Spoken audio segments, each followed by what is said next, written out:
ஆளுமைமிக்க அரசியல்வாதியாக pure politics பயிற்சி பட்டறை நேரடி இணைய வழி வகுப்புகள் உங்கள் சீட்டிற்கு முந்துங்கள் 7338824242. இந்த சட்டம் ஒழுங்கு பிரச்சனை, அதாவது யாருனாலும் எங்கனாலும் போய் போட்டுடலாம் அப்படிங்கிற மாதிரி அதுதான் இப்போ நடந்துட்டு இருக்கு. ஜிஹெச்ல நடந்ததும், ஸ்கூல்ல நடந்ததும், கோர்ட்ல நடந்ததும் மூன்று முக்கியமான இடங்கள், மூன்று வேற இடங்கள், வேற ஊர்கள். அப்போ த்ரூ அவுட் எப்படி கெட்டு கிடக்குங்கிறதுக்கு ஒரு முக்கியமான விஷயம். இது வந்து லா அண்ட் ஆர்டர் மட்டும் இல்லை, போலீசிங் மட்டும் இல்லை, முறையில் ரொம்ப கெட்டு கிடக்குங்க ரொம்ப முக்கியம். அதாவது வந்து எப்பயுமே வந்து சட்டம் ஒழுங்கு ரெண்டு வார்த்தை சொல்லுவாங்க. நீங்கள் கிளாஸில் பார்த்துருப்பீங்க, லா அண்ட் ஆர்டர் ரெண்டுமே. லா வந்து எனைட் பண்ணி நீங்கள் கொண்டு போயிடலாம், அதை வந்து இம்ப்ளிமெண்ட் பண்ணிடலாம். ஆனால் ஆர்டரை ஒழுங்கை எப்படி கொண்டு வரது அப்படின்னு பார்க்கணும். அப்போ இந்த டாஸ்மாக் கடைகள் மாதிரியான விஷயங்கள் சமூகத்தில் எவ்வளோ சீரழிவை ஏற்படுத்துறாங்கன்னு பார்க்கணும். போலீஸ் பற்றின அச்சமற்ற தன்மை வந்துடுது. நீங்கள் வந்து அந்த ஸ்கூலில் டீச்சரை வெட்டுற விஷுவலும், அந்த கிருஷ்ணகிரிட்ட ஒசூரில் லாயரை வெட்டுற விஷுவலும் பார்த்தீங்கன்னா மனசு வந்து விட்டு போயிடும். அது வந்து எந்த பயமும் இல்லாமல், எந்த கவலையும் இல்லாமல், எந்த தயக்கமும் இல்லாமல் சுற்றி 500 பேர் வேடிக்கை பார்க்க கவர்மெண்ட் வெட்டுறாரு, திரும்பி கொஞ்சம் நேரம் திரும்பி கொஞ்சம் வெட்டுறாரு. இப்படி அது வந்து ரொம்ப சாதாரணமாக வந்து ஒரு ஏதோ மரத்தை ஒழுங்கு பண்ணுறதுக்காக ஏதோ டக்கு டக்குன்னு வெட்டி நம்ம சிரமம் பண்ணணும், அதை மாதிரி பண்ணிட்டு இருக்காங்க. அப்போ உள்ள வந்து அச்சம்ங்கிறது கொஞ்சம் கூட இல்லைங்கிற மட்டத்தன்மை நான் திரும்ப சொல்றது.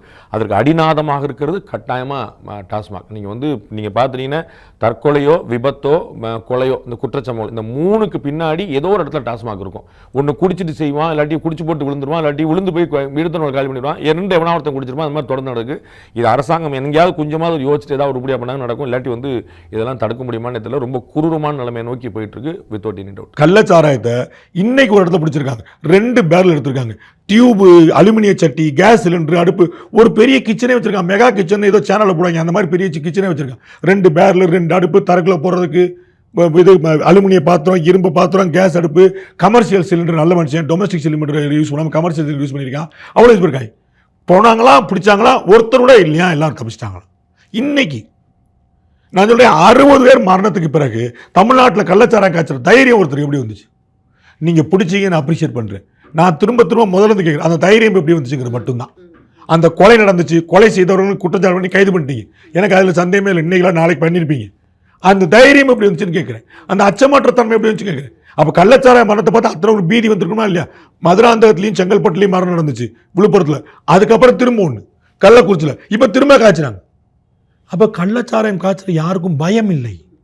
முன்னாடி நடந்ததுக்கும் இப்போ நடக்கிறதுக்குள்ள வித்தியாசம் என்ன அப்படின்னா, முன்னாடி ராத்திரி தனியாக போகும்போது வீட்டுக்குள்ள குடி போதையில் 2 ரவுடி கும்பல் இது மாதிரி நடக்கும். இப்போ பட்ட பகலில் ரோட்டில் வெளியில் எல்லோரும் அறியும்படியாக நடக்கு. நீங்கள் திருநெல்வேலியில் நடந்த ஜாகிர் ஹுசேன் படுகொலையாக இருக்கட்டும், ஈரோட்டில் நடந்த ரவுடி படுகொலையாக இருக்கட்டும், இன்னும் நிறைய விஷயங்கள் பார்த்தீங்கன்னா பட்டப்பகலில் நடந்த விஷயம். நம்ம என்ன ஆம்ஸ்ட்ராங்கே வீட்டு வாசலில் நடந்த விஷயம்.